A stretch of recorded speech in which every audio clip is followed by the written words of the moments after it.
Who knows, with how much I enjoyed Honkai, maybe I'll give Genshin another shot.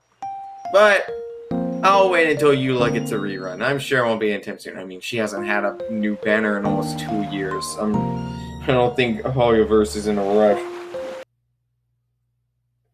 Oh, son of a bitch. Hi, welcome to the Matsunogi Cafe. I'm the owner, Shiro. Here we'd like to talk about anything one may consider nerdy or nostalgic, whether that be anime, video games, or movies. Whether you're new here or a returning customer, why don't you sit down and enjoy this conversation with your cup of joe. To provide context for anyone who didn't see my Honkai Star Rail video, please go watch it, by the way. I made a tweet that I would play Genshin Impact once Eula got a rerun. For those not in the know, the reason I picked Eula is because when I made that tweet, she hadn't had a new banner in almost 2 years. And almost as if Hoyoverse saw my tweet and took it as a personal attack, less than a week after I made that post, I saw leaks for Genshin 3.8, and there Eula was. Then the live stream officially announcing 3.8 confirmed the leaks to be true. I knew she would be coming back eventually, but it baffled me how soon it ended up being. After I saw the leaks, I decided to start playing Genshin back in mid-June. I figured a head start would give me enough time to save up wishes for when Eula's banner eventually came around. How did that go? Well, please forgive how amateur this shot probably looks. I put my laptop on the edge of my bed so the camera could look straight at the TV for this. Also, I just realized that for a lot of you watching, this is probably the first time you've seen my legs. Yes, I do have legs. Crazy, I know. Also, it's 4th of July when I'm recording this. So you might hear some fireworks in the background. If you do, look, I've been waiting all day for this. I'm not waiting until tomorrow. So yes, Eula's banner is finally here. Yeah, funny story. Within my first day of playing, after picking Genshin back up, I got Mona off the Kazuha banner. Now, that may sound unlucky, but me getting Mona and not Kazuha actually works in my favor. Since I lost 50-50 on the last banner, that means that I'm guaranteed to get Eula as my next 5-star. Right? Yeah? On top of the 6 wishes I did after getting Mona on the previous banner, I managed to save up 86 intertwined fates before the update.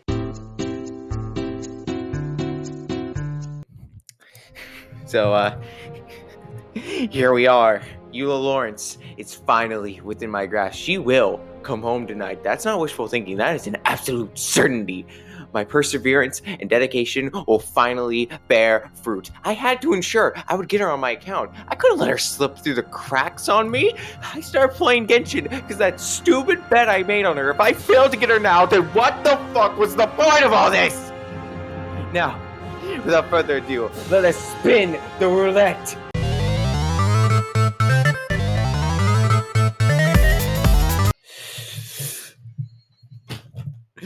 Yes!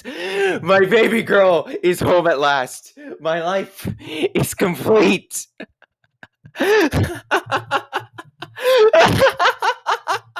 Anyway, here's a review of Genshin Impact. I spent so much time playing this game, so I need to make some sort of video to make sure that playtime wasn't a complete waste.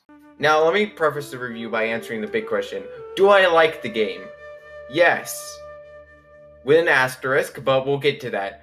I'm going to try a compliment sandwich approach to this video. I'll list something I like, then something I dislike, then something else I like. Please don't misconstrue my constructive criticism as me hating on the game. I'm listing what I dislike in order to provide feedback to Hoyoverse so they can make the game even better than it is now. I shouldn't have to explain that, but you know how the internet can be sometimes. To start with something I like about Genshin, the music. Video game music is peak music, and Genshin is no exception. It's not my favorite soundtrack in all of gaming, but it's still really good. The environmental themes are soothing to hear while exploring, and the generic battle tracks for each region are pretty catchy. The boss themes are amazing, and some of the music that plays during big cutscenes unironically gave me goosebumps. Funnily enough, some of my favorite songs from Genshin aren't from the game itself. The theme songs that play during character demo trailers go so hard for no damn reason. Eula, Toma, Kazuha, and Faluzan have my favorite character themes, in case you were curious. Now onto my first complaint. The dialogue. I've heard many other YouTubers complain about the dialogue bloating in their videos on Genshin, but it's bad enough that I feel like I should mention it too. Characters will go on and on, giving the player entire paragraphs of exposition, when the concept they're talking about could have just as easily been explained in a few short sentences. It felt like I was reading college essays that were stretched out to meet the arbitrary word count. And I'm an English major. I've written those kinds of stretched out essays multiple times. But, I'm writing essays on books like Frankenstein, essays that only my teacher is ever going to see. I'm not stretching out the word count for the script of an open world RPG.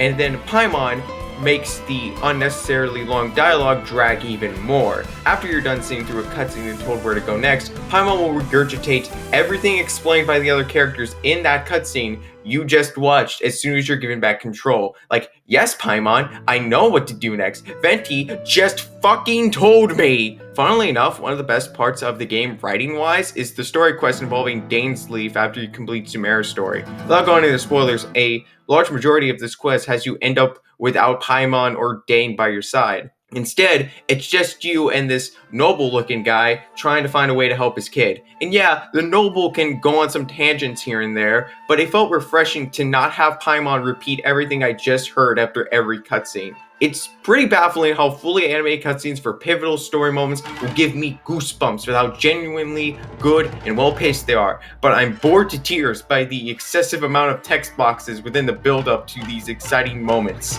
The dialogue being bloated is already bad on its own, but it's made even worse because there's no skip option. Now at first, I was willing to give the lack of a skip button a pass, since it's a story-heavy game and the voice acting is good across the board. I'm only complaining about it because a skip feature isn't added when you have to re-experience cutscenes. I lost the story boss fight to Sonora twice, and both times I went to rematch her, I was forced to sit through the cutscene preceding the fight. I had to listen to this whole conversation 3 times. What the fuck? Honkai Star Rail let me skip cutscenes I already watched to jump back into a boss fight. Why didn't they patch that same feature into Genshin? Okay, that segment was pretty heated, so let me just cool down by talking about something I like. The art direction. I know, hot take, Genshin Impact is a beautiful looking game, wowee. Joking aside, I legitimately love this game's graphics and art direction. The world of Teyvat has a plethora of pretty sights to discover while you explore. Watatsumi Island and Sumeru City are standouts in terms of gorgeous locales. The playable cast all have fantastic designs. I sadly can't find out who the character designer is, but whoever they are, they're doing a fantastic job. There's a visual through line with the outfits to help indicate which region a particular character is from. I also have to give props to the people who make the 3D models for all the characters. The anime art style can often create an uncanny valley when put in 3D, but these tons of various designs are translated really well in the game's engine. Side note, there's a character archive in the menu where you can check all the playable characters and see what date you obtained the units you have. As someone who made his Genshin account back when the game first released, it was really funny seeing Amber obtained in October 2020, then Kaya in June 2023. On to my next complaint. The issue I have is a pretty important aspect of the game, the adventure rank and world level systems. Now, I totally get why they're here, and these systems are fine on paper. It's here to prevent the player from becoming too much stronger than the available enemies. Once you increase your world level, and you can level up your characters higher, the enemies you fight have also gotten stronger. The issue is that the bosses you need to grind for ascension materials get stronger with the world level too. Now, for most bosses, the level gap between them and my characters wasn't much of an issue. But then we have the Oceanid boss in Liyue. Oh my god! I would keep dying to this boss, even when using a team designed to fight it with elemental reactions. If I want to level up Mona or Barbara, I need to beat this thing so many times in order to get the necessary materials, but I raised my world level too high, so I constantly required help from players with maxed out characters to basically carry me throughout the fight.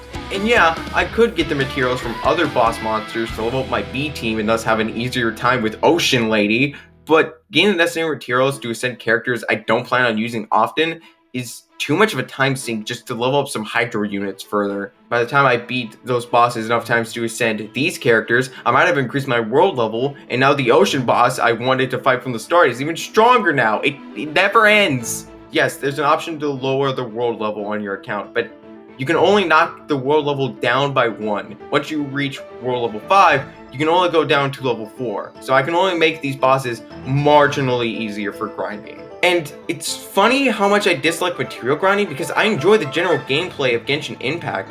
It didn't leave that good of a first impression when I originally played it, but once you get the freedom to explore the open world, combat can be pretty fun. Also, I didn't originally have a place about quests in the script because a lot of them are pretty generic, but I will acknowledge a change that came with 3.8.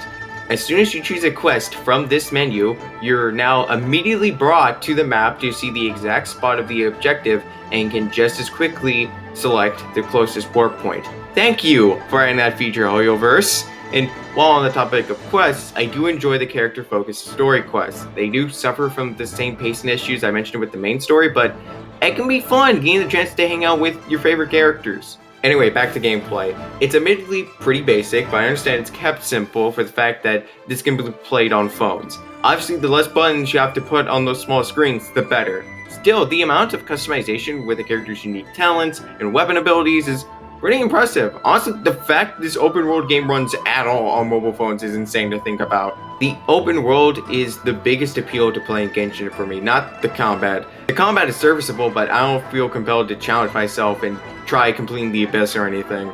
It's fun just to explore new locations and find any chests out in the wild. I thought all the in-game mechanics like the world level and most of the playable characters locked behind the gacha system would restrict how much of the world you could go and explore, but then I realized that wasn't the case when I was exploring the entrance to the chasm and ended up in Sumeru by complete accident. I found Sumeru before I got to Inazuma. Talk about playing the game out of order.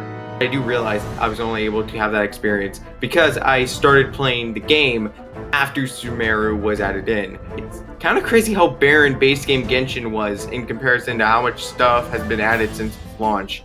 It's an admittedly enjoyable loop to discover items in the world and then craft higher level materials or forge new weapons. Speaking of which, after I got Eula, I decided to do a few rolls on the weapons banner. I just thought it'd be funny if I somehow got Eula's signature weapon in 4 rolls. I mean, in that same amount, I got Mona. Kid you not, my 4th roll, I got the Song of Broken Pines. No, I'm not lying. My luck is insane.